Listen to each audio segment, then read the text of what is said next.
Bobby in Pika, dobra sta prijatelja, vedno le naprej na zelene travnike. Bobby in Pika, ko posije sonce, vesela in smeje, odhitita v gori. Bobby in Pika, dobra sta prijatelja. Pajek v votlini. Bobby, Pika, Rozi in Baltazar so v gozdu nabirali barvne liste. Nenadoma so zaslišali jokanje. Ali slišiš, Bobby? Je vprašala Pika. Da, prihaja iz votline. Pojdimo, najti moramo tistega, ki joče. Bili so prestrašeni, vendar so šli globlje in globlje v jamo. In nenadoma so zagledali, od kod prihaja zvok. Majski hrošček je jokal. Oh, kaj se ti je zgodilo, majski hrošček, zakaj jočeš? Izgubil sem se v tej temni votlini in ne najdem izhoda. Kako se bom vrnil k moji hiški?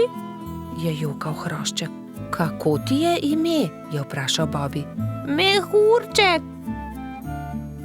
No, ne bodi tako žalosten, mehurček. Mi ti bomo pokazali pot do tvoje hiške, je rekla Pika ter objela majskega hroščka.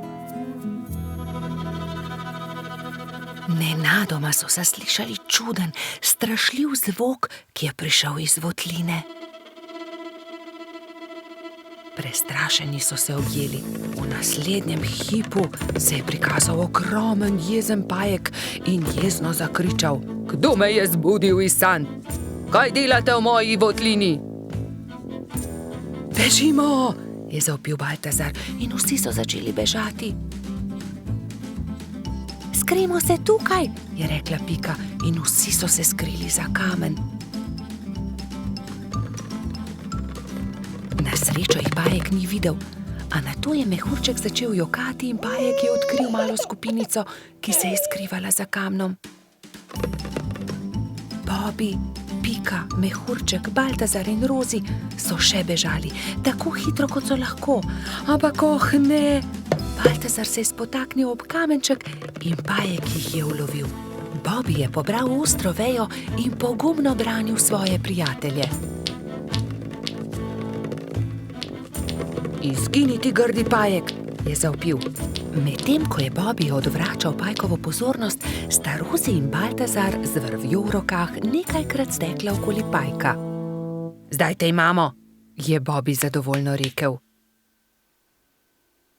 Pajek se je poskušal rešiti iz tesne vrvi, a se ni mogel.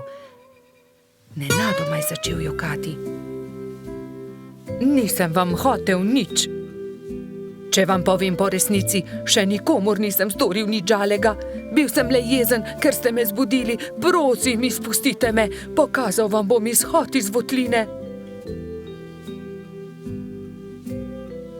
Nam res ne boš nič storil?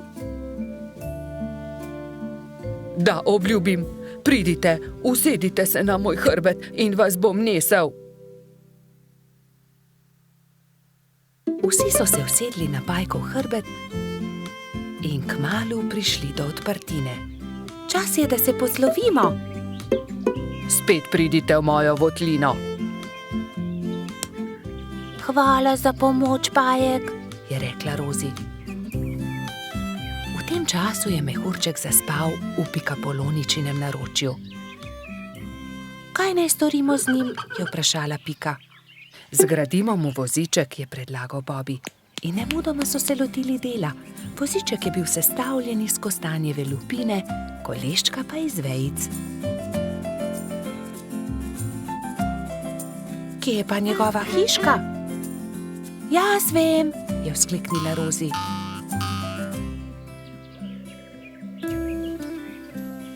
Majski hrošček se je zbudil v svojem vozičku, ravno ko so prišli do njegove hiške.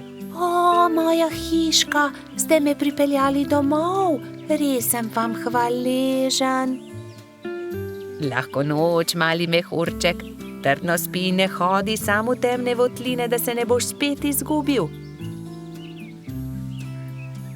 Sta rekla Bobby in Pika ter objela majskega hroščka.